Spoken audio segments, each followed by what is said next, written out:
पवार यांना आता मुख्यमंत्री व्हायचं नाही, कारण दादांनी स्वतःच्या मर्यादा ओळखल्या आहेत, असं संजय राऊत म्हणाले। एकनाथ शिंदेना मुख्यमंत्री व्हायचे, पण दादांना व्हायचं नाही, अशी टीका संजय राऊत यांनी केली आहे। अजित पवारांना मुख्यमंत्री व्हायचं नसल्याचं वक्तव्य राऊतांनी केलंय। अजितदादांनी 1000 कोटींची संपत्ती ईडी सीबीआय कडून सोडवून घेतल्याचंही राऊत म्हणाले। शिंदेंना मुख्यमंत्री व्हायचंय, मात्र दादांना मुख्यमंत्री व्हायचं नाही, हा नेत्यांमधील फरक असल्याचं राऊतांनी म्हटलंय।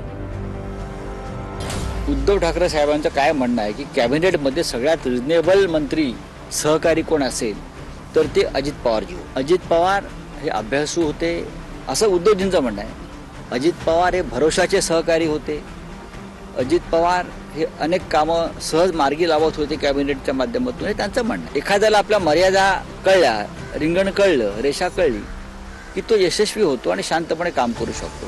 अजित पवार यांना सध्या मुख्यमंत्री व्हायचं नाही। एकनाथ शिंदे यांना उद्धव ठाकरे यांच्या मंत्रिमंडळात असतानाही मुख्यमंत्री व्हायचं होतं आणि देवेंद्र फडणवीस यांच्या मंत्रिमंडळात असतानाही त्यांना मुख्यमंत्री व्हायचं आहे। हा दोन नेत्यांमधला फरक आहे।